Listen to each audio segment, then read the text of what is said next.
Assalomu alaykum. Hammanglarga yaxshimisizlar? Xonadonlar tinchmi? Sog' salomatmisizlar? Yangi boshlagan haftamiz albatta biz bilan omad yor bo'lsin. Ishda ham, munosabatda ham, har qadamda Yaratgan Egam o'zi qo'llasin bizni. Har bir kommentariy yozayotganlardan minnatdorman. Telegram kanaldan yozayotganlardan ham minnatdorman. Sizlarga ozgina bo'lsa ham yordamim tegayotganidan men ham xursandman. Yaratgan Egam qudrati bilan men ham bir oddiy insonman. Yana nima demoqchiman? Menda negativ kommentariya yo'q, lekin bir ayol juda ko'p gapirasiz deydi. Nima qilayini shunaqa ko'p gapiraman, yaxshi ko'raman ko'p gapirishni deyman. Men negativlarga parvo qilmayman. Konsultatsiya nima deyapsizlar? Ko'pchilik konsultatsiya bu men psixologman, asli soham psixologman. Sizdagi muammoga yechim birgalikda izlaymiz. Hech kimga aytolmagan gaplaringizni bemalol gaplashishimiz mumkin. Muammongizga yechim izlashimiz mumkin. Ana o'sha narsa konsultatsiya deyiladi. Yo'q, sizga taroda xarita kerak bo'lsa, nima qilishni bilmay, tanlolmay turgan bo'lsangiz, unda taro ko'rsating. Hozirgi ochirimimiz rahmat, hammanglardan minnatdorman. Nimaga u jim? Nimaga u hali ham jim? Nimaga harakatga kelmayapti deb ko'rib olamiz. Ya'ni munosabatdagi insonimiz nima to'xtatib turibdi uni? Harakati bormi? Nimaga u hali ham jim deb ko'rib olamiz. Variant qilmaymiz, bitta tashlab ketaveraman. Hozirgi holati qanaqa uni? Hozirgi holati hech narsaga qaramay ketganligi, ya'ni oxirini ko'rmayapti, o'zi ham nima qilishini bilmayapti, lekin harakatga tushganligi, ya'ni yo'lga chiqqanligi u insonni. Ba'zida charchab ketyapti, ya'ni o'zi ham u inson charchayapti, hammasidan hammasi tugadi deyapti, lekin hali tugamadi, bilaman. Chunki energiya bog'lanib turibdi. Mana qaranglar, nimaga tugamadi? Taqdiringlar bir. Ya'ni taqdir karmichеский bo'lishi mumkin. Sizga u inson saboq bo'lib kelgan bo'lishi mumkin, dars bo'lib kelgan bo'lishi mumkin, lekin bu inson taqdiringizda borligi, hali tugamaganligi munosabatlar. Balki chin hayotingizdir, chin taqdiringizdir, balki sinov, dars uchun. Bizning hayotimizga ko'p insonlar dars bo'lib kirib keladi, azizlarim. Ulardan saboq olishimiz kerak. Ya'ni ikki tarafni ham ushlashga harakat qilayotganligi bu insonni. Ya'ni tanlov bo'lsa u insonda ikkala tarafni ham teng olib ketishga harakat qilayotganligi. Ya'ni sizni yulduzdek porlayotganingizni gapiryapti u inson. U sevimli edi, u yulduzdek porlayapti deyapti. Ya'ni u siz kutgan insoningiz, ya'ni juda ajoyib boshqaruvchi inson bu. Ya'ni kontrol qilishni biladi, boshqaradi, ya'ni oilani ham boshqarib qo'ygan, sizni ham boshqargan, har taraflama boshqaruvchi shaxs bu inson.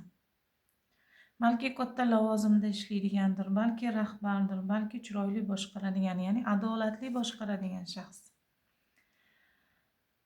Hozirgi kunda siz haqingizda o'ylayapti, ya'ni o'ylari qayerda, nima qilyapti, kim bilan, ya'ni siz haqingizdagi xabarlar hayotingiz qiziqtiryapti. Ya'ni sizni kontrolingiz qo'ldan boy berib turibdi bu inson. Qiziqyapti nima qilayotganingizga. Siz ham juda chiroyli shaxssiz, ya'ni go'zalsiz, obro' e'tiborlisiz, hamma yaxshi ko'radigan, hamma sevadigan, hamma hurmat qiladigan insonsiz.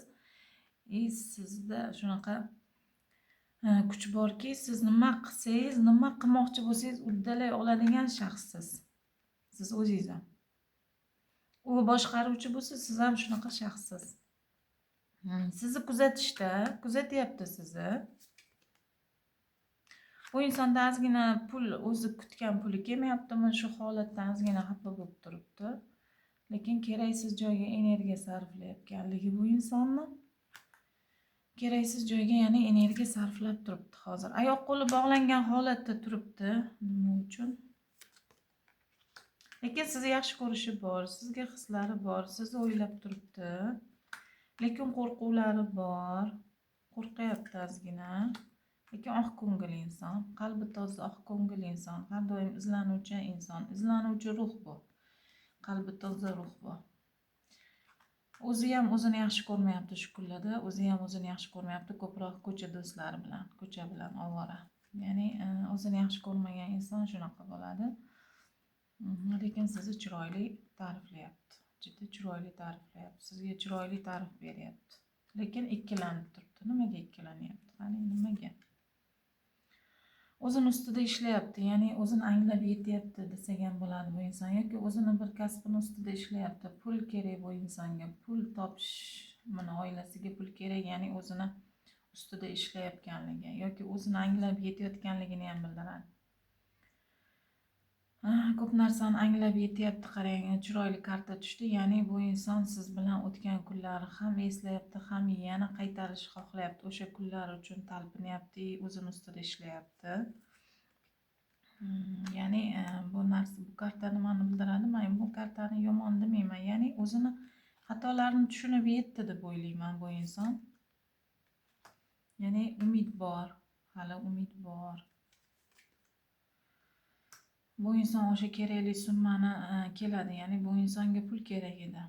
Nimadir boshlashi yoki umid qilishi, o'shanga o'sha summa kerak edi. O'sha summa kelyapti bu insonga shu kunlarda. Ya'ni to'xtash bo'lgan bo'lsa sizlarda, yana yangi etapga o'tasizlar, ya'ni boshlanish. Sizlarda munosabat yana yangi etapga o'tib, yangicha boshlanadi. Sizdan hali ham umid qilayotganligi, sizni go'zal deb ta'riflayotganligi, bunga kerakli summalarni ishlayotganligi, kerakli summalar kirib kelyapti bu insonga. Shu kunlarda o'zi xohlagan maqsadlariga erishyapti.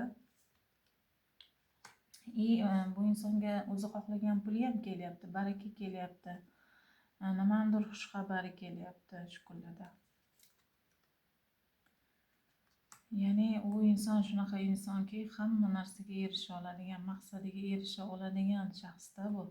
Har taraflama yetuk shaxs. Chunki mana tushgan karta ham, bu karta ham shuni bildiradiki, osonlikcha taslim bo'lmaydigan insonligini bildiradi.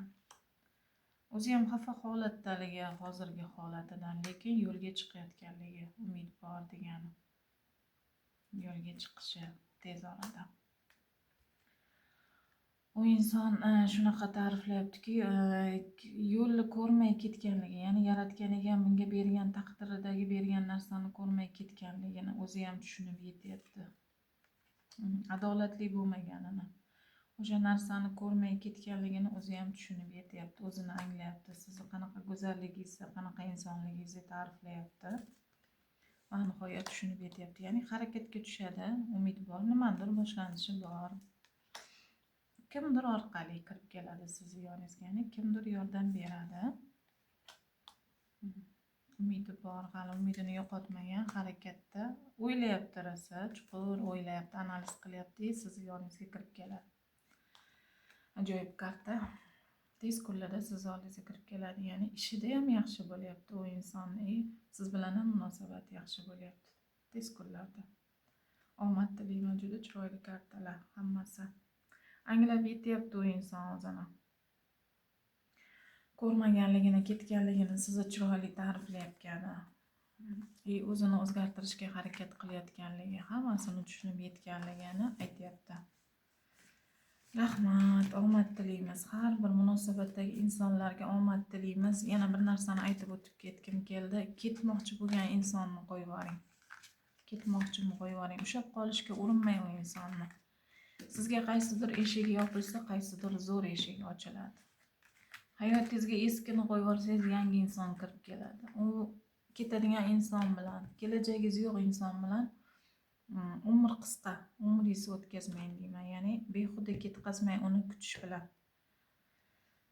Omad tilayman, bilaman, oson emas ketish, lekin ketadigan insonni albatta qo'yib yuborish kerak. Rahmat.